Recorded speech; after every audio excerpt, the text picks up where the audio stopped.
자, 안녕하세요. 우리 해커스 경영 아카데미 구독자 여러분, 저는 이제 이윤엽 세무사고요. 이제 세무회계 그 베스트 실수 모음집 2탄을 오늘 또 준비를 해봤어요. 그래서 1탄을 이제 보신 분들도 진짜 이제 많이 나도 틀린 것들을 이제 다시 상기시켜줬다, 또는 이제 저는 이런 거 안 틀리는데요 라고 하시는 분도 있을 수 있어요. 그러나 이제 대부분의 2차 수험생분들은 1차 때까지는 좀 할만해요. 세무사 시험 이제 막 자신감도 넘치고 또 합격했을 때 더욱 그러는데, 2차 가서 대부분 좀 숙연해지고 겸손해지고 이제 본인을 성찰하고 이런 느낌이 많아지거든요. 저 또한 그랬어요. 그런데 그런 마음가짐이 또 중요해요. 이게 실수를 많이 하는구나, 내가 공부를 한 것을 떠나서 또 시험장에서 이게 틀릴 수가 있구나, 이런 이제 상기된 마음으로 공부를 한다면 더욱더 이제 빨리 합격할 수 있기 때문에, 그런 컨텐츠 목적으로 또 이제 이런 내용을 잘 활용하셨으면 좋겠어요.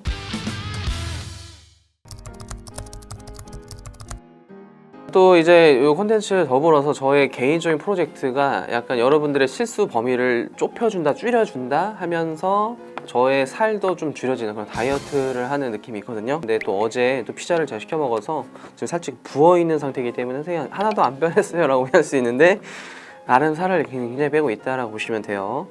그래서 그런 자랑을 좀 하고 싶었고요. 그리고 여러분들의 실수 범위를 줄여가면서 제 살도 줄여간다, 이런 느낌으로 가볼게요.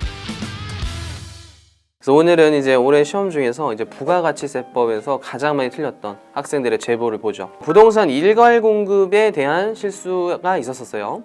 그래서 먼저 자료 문제를 보시면, 이것도 제조업에 사용하던 토건기 일괄에서 팔아가지고 4억 원을 받았는데, 현재 양도가액의 장부 기준시가 나와 있고요. 감정가액이 주어져 있어요. 근데 감정가액이 토지 건물이 있으나 기계장치가 확인이 되지 않고요. 또 기준시가 같은 경우에는 기계장치가 당초에 있을 수가 없죠. 이거 양도세 자산이 아니니까. 그랬을 때 대부분의 이제 수험생들이 기준시가로 안분을 잘 하고요.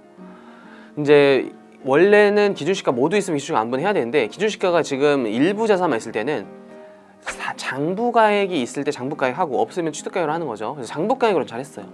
그리고 나서 기준시가로 가셔야 되는데, 장부가액을 한 다음에 감정가액으로 안분하신 분들이 꽤 있었어요.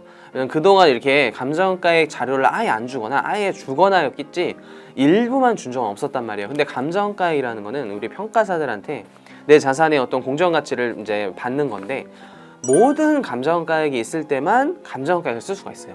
혹시 하나라도 감정가액 없다라면 감정가액은 더 이상 쓸 수가 없어요. 그래서 기준시가, 근데 기준시가가 일부만 있으면 장부가액, 그 다음 장부가액을 하고 기준시가에 있는 자산은 기준시가로 2차 안분 하셔야 돼요. 그래서 장부가액 기준시가로 가셔야 되는데, 장부가액 감정가액을 안분하는 실수를 굉장히 많이 범했었고요. 이거는 그래도 굉장히 기존에 나왔던 기출포인트가 아니었기 때문에 그래도 이제 틀릴 만한 위험 요소였다. 그래서 다음에는 이제 절대 틀리시면 안 되겠죠. 그 다음에 이제 마지막 이제 베스트 1은요, 사실 항상 이거는 매년 시험에 나오는 주제인데 매년 많이 틀려요. 부가세에서 겸용사업자죠. 그래서 부가세에서 어떤 그 3대 악산, 우리 막 높은 산을 악산이라고 하잖아요. 그래서 뭐 설악산, 치악산 뭐 이런 것처럼 부가세에서 굳이 따지자면 겸용사업자, 영세율, 가산세예요. 근데 가산세는 시험에 잘 안 나오니까 크게 어떤 합격하는 데 지장이 없지만, 영세율이랑 겸용사업자는 출제 변수가 높기 때문에 어려워도 정복해야 되는 산이에요. 근데 그중 겸용사업자는 거의 2차에는 무조건 필수로 나오는데, 이게 나올 때마다 너무 고려해야 될 게 많고 실수 포인트가 많고 자료 해석이 어려워가지고 2차 수험생은 겸용사업자를 얼마만큼 마스터하냐, 그게 이제 고득점에 달려있어요. 그래서 이 논제도 조금 까다로웠던 게, 문제를 먼저 보시면 과면세 겸용하는 한국의 자료에서 별도의 언급 어쩌고저쩌고 단서 지문이 있고, 이렇게 3개월 동안 세금 계산서 받아온 매입 내역이 주어져 있는데, 사실 이게 문제 워딩이 좀 표현이 모호해서 아마 복수 정답 처리된 것으로 해석이 돼요. 그래서 강평에서 그런 이슈는 좀 말씀드렸고요.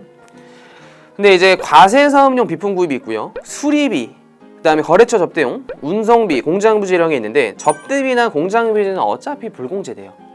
그러나 수리비나 운송비가 별말이 없고, 이분이 과면세 겸용사업자로 나면 자연스레 그냥 공통매입세액이라고 해석을 할 수밖에 없어요, 자료 특성상.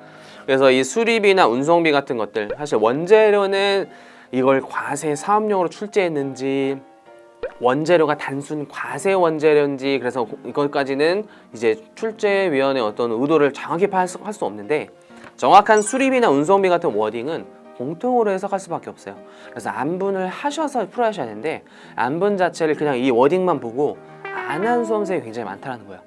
그래서 이제 겸용사업자면 그때그때 자료 해석이 다르기 때문에 항상 뭔가 그냥 기존 기출문제를 외워서 들어가기보다는 이제 이론과 기출문제를 더불어서 이거를 자료 해석상 이 문제는 이런 식으로 암묵적인 룰로 낸 거구나, 또 이 자료는 이런 표현으로서 내가 이렇게 푸는구나 라고 하셔야 되지, 근데 이 문제는 이 표현이 없는데 안 하는 거 아니에요? 이렇게 할 수는 없는 거야. 이렇게 할 수는 없기 때문에 항상 뭔가 문제를 외운다는 느낌보다는 그 문제가 어떤 이론을 출제해서 이런 식의 표현을 했었는지, 이런 상황 속인지를 접근하시는 게 좀 굉장히 중요하다는 이제 말씀을 드리고 싶고요. 특히 겸용사업자 그렇다는 거예요. 특히 그래서 겸용사업자 문제 꼭 우리 숙제를 하셔야 돼요. 세무회계 자체가 항상 이제 여러분도 시험을 봐셨겠지만 시간 압박 속에서 풀면 점수가 달라져요. 그냥 독서실에서 여유롭게 푸는 거랑 뭔가 90분째고 시험장 분위기에서 긴급하게 푸는 거랑 점수가 엄청나게 차이 나기 때문에 항상 공부 후에는 시간 재고 푸는 그런 훈련을 하시고요. 항상 내가 이런 걸 실수를 많이 한다는 거를 숙지하면서 공부하시는 걸 다시 한번 강조 말씀드리고 싶고요. 또 혹시 이제 새로 준비하는 분 말고 이제 기존에 이제 다시 시험을 보셔야 되는 분들은 너무 이 자기의 실수를 자책하기보다는 앞으로 하지 않기 위한 이 컨텐츠 목적으로 자기 전에 본다든지, 또 제가 말씀을 드린 게 아니더라도 본인만의 실수를 이제 찾아가지고 이런 것들을 따로 오답 노트를 정리를 실제 한 번이라도 한다면 잘 안 틀려요. 이 사람이라는 게 그냥 이게 맞지 이렇게 넘어가면 틀리고, 오답 노트를 통해서 그래 틀리지 말아야지, 그래 이 자료가 나면 이렇게 절대 틀렸었지, 절대 안 틀려야지, 이런 생각을 한 번 정리하면 안 틀리기 때문에 그 과정을 꼭 겪었으면 좋겠어요. 그래서 많이 이 외에도 강의 같은 것들을 활용하고 싶으시면 아래 링크를 통해서 저희 경영아카데미 많은 수업을 좀 들으시고요. 또 구독, 좋아요 아직 안 누르신 분들은 이런 것도 좀 추가적으로 해주세요. 굉장히 창피하네요, 이런 것들은. 그래서 다음 영상에는 법인세 이제 실수 포인트로 다시 돌아올게요. 그래서 강의 컨텐츠 들으셔서 고생 많으셨고 감사드려요. 고생 많으셨어요.